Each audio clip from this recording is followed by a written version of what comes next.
నమస్తే, welcome to ఒక TV. నేను మీ బాను. ప్రస్తుతం మనతో పాటు రాజకీయ విశ్లేషకులు ప్రకాష్ రావు గారు ఒకసారి మాట్లాడదాం. సార్ చెప్పండి, అసలు ఎందుకు తెలంగాణలో ఇంత తొందరగా విగ్రహాలు కావచ్చు, నెంబర్ ప్లేట్స్ కావచ్చు, రాజముద్ర ఎందుకు మార్చాల్సి వస్తుంది? Diversion politics. రేవంత్ రెడ్డికి ఏంటంటే నెత్తి మీద అన్ని సమస్యలే ఉన్నాయి. ఇచ్చిన హామీలు ఏవైతే ఉన్నాయో అమలు చేసే పరిస్థితి లేదు, ప్రజలకు ముఖం చూపెట్టే పరిస్థితి లేదు.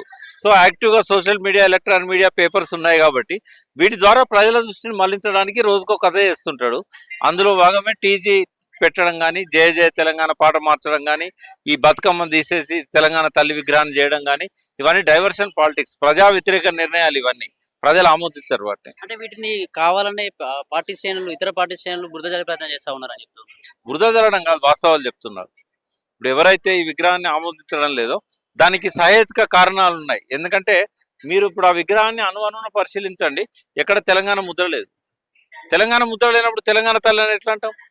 నువ్వు కిరీటాన్ని తీసేయచ్చు, కానీ తెలంగాణ తల్లి అని చెప్పడానికి ఏ ఆధారం ఉంది? తెలంగాణ తల్లిని కూడా తీసేసి చేతిని పెట్టిన పరిస్థితి, అది సింబాలిక్. బతుకమ్మని తీసేసి చేయబెట్టారు అంటే ఆయనకు తెలంగాణ అస్తిత్వానికి ప్రతీక బతుకమ్మ. ఆయనకు అస్తిత్వం మీద ప్రేమ ఉందా, పార్టీ మీద ప్రేమ ఉందా అనేది.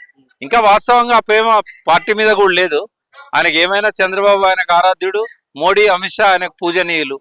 ఇక మనసు ఒకడు ఉంటుంది, మనిషి ఒకడు ఉంటాడు. రేవంత్ రెడ్డి చేసే ఏదైనా కూడా ప్రజా వ్యతిరేకమైనది. పర్టికులర్ గా తెలంగాణ తల్లి విగ్రహాన్ని మార్చడాన్ని మేము ఎవరం కూడా దాన్ని సహించం. ప్రజల దారి ప్రజలది, జీవోల దారి జీవోలది. సార్ మీరేమో ఎలాంటి సంక్షేమ పథకాలు చేయలేదు, తీసుకురాలేదు, పెన్షన్స్ విషయంలో చేయలేదని చెప్తా ఉన్నారు. మళ్ళీ వాళ్ళు 1 year అయిపోయిందని విజయోత్సవాలు చేసుకుంటున్న పరిస్థితి. ఎక్కడ చేసిన విజయోత్సవాలు? ఎక్కడైనా ఉత్సవాల్లో కనబడ్డాయా మనకు? December 1 నుంచి 9 దాకా నేను వెహికల్స్ పెట్టి వీళ్ళ ఆర్భాటాలే తప్ప ప్రజలు ఎక్కడ కూడా విజయోత్సవాలు చేసుకోలేదు.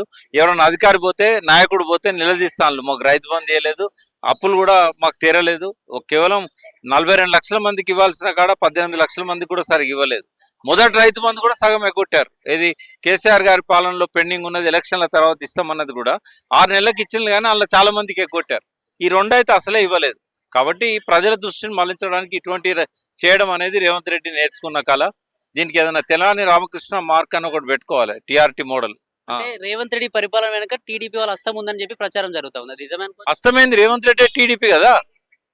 ఇప్పుడు ఎలక్షన్ల క్యాండిడేట్లను పెట్టలేదు, ఆయనకు సపోర్ట్ చేశారు.